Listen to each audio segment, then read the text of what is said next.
everybody, so today I got here the new Varmilo VA87M Summit White keyboard with the Cherry MX clear switches, and it's going to be replacing hopefully my drop, or known as mass drop keyboard, alt keyboard, that has the Kailh Box White switches, which are clicky instead of tactile.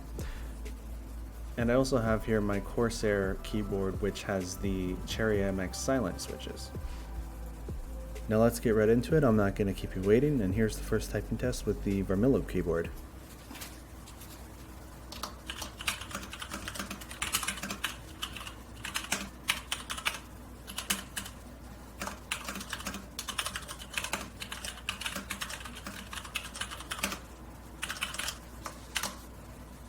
So I found the Varmilo had a very nice typing experience. It's hard to, of course, show on camera, but the actual feel of the keys was really nice. They got the PBT switches, and apparently also having lubed stabilizers. Not the keys themselves or switches themselves, but it does feel like they just feel nice and smooth, which is really nice. And this is, of course, comparing to the drop keyboard, which I felt was more of like a really hard click, and you're going to see that one next.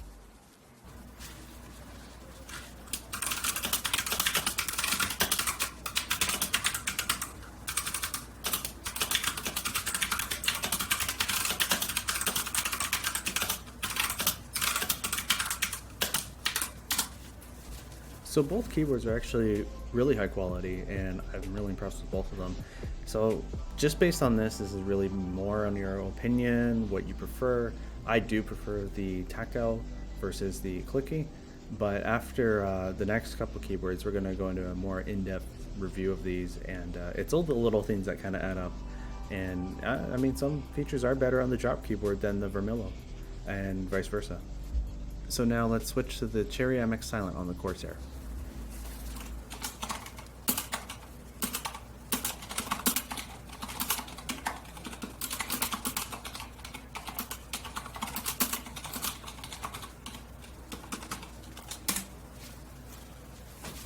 So that's the silent switches, which I mean aren't too silent, but still give you a nice linear feel.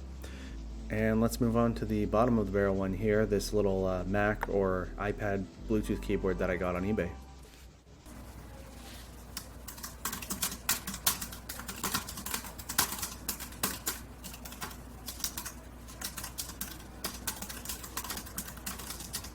Yeah, I'm just going to interrupt here. This keyboard's terrible, and it flexes and just sounds awful.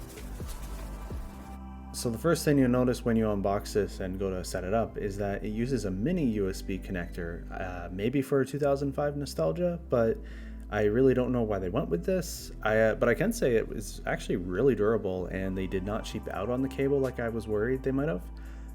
So maybe it was for something to do with that, although I'm sure USB-C, I mean, that's what the drop keyboard was using, it was just as strong, but they did a good job with the connection itself. So about the lighting, it's not RGB or anything like that, it's just plain white.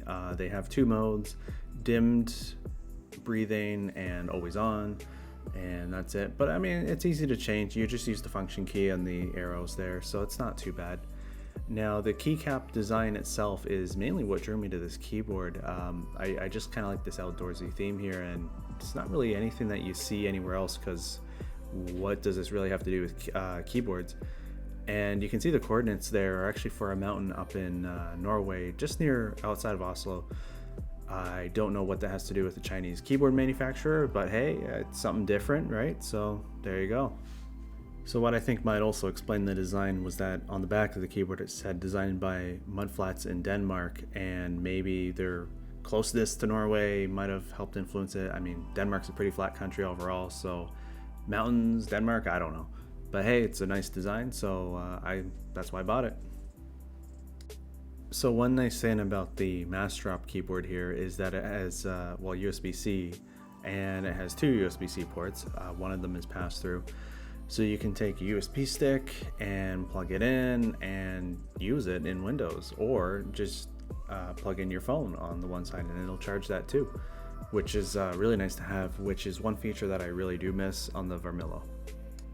So part of the reason I'm also moving to the Varmilo keyboard is because I found after using the mouse drop keyboard for over a year, I really came to miss the function keys, and even accessing something like the tilde option, you got to do like function alt shift 1, and you always had to look up the shortcut key online, and I'm like, okay, this is too compact of a keyboard, I think. So with the Varmilo keyboard, you don't have the numpad, so 10 keyless, and it's still pretty compact. So I found it so far to be really nice on the desk. And you can also see me trying to remember what the shortcut key was to change the RGB pattern, which, I mean, it does have RGB, that is nice, I'm gonna miss that. But always having to rethink how to do every little thing on this keyboard was just getting to be too much.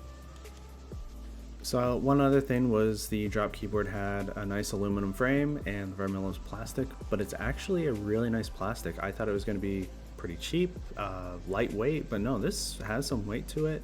Very comparable to the drop keyboard in how it feels. And what I was also really looking for was the PBT keycaps. That's really nice. Like, it gives you a nice little textured feel. As opposed to the ABS keycaps that were actually on the Corsair keyboard that I have, that just get kind of cheap feeling and slimy, and they're just nah. So another little issue I found with the Varmilo, if you look real close here at the lighting or the backlighting of the keycaps, some of the keycaps, it kind of shows like the frame of the key underneath. It's almost like it's not thick enough or something on some keys, like the left shift key and the left control key there. I don't know why it does that with some keys and not others. This was not an issue at all on the drop keyboard.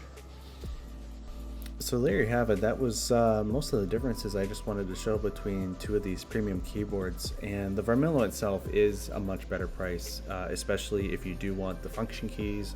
Then you'd have to upgrade to the mouse drop control keyboard, which last time I checked was like 300 Canadian dollars. I paid like 170 for the Varmilo. So you're almost paying double the price for the same thing at that point.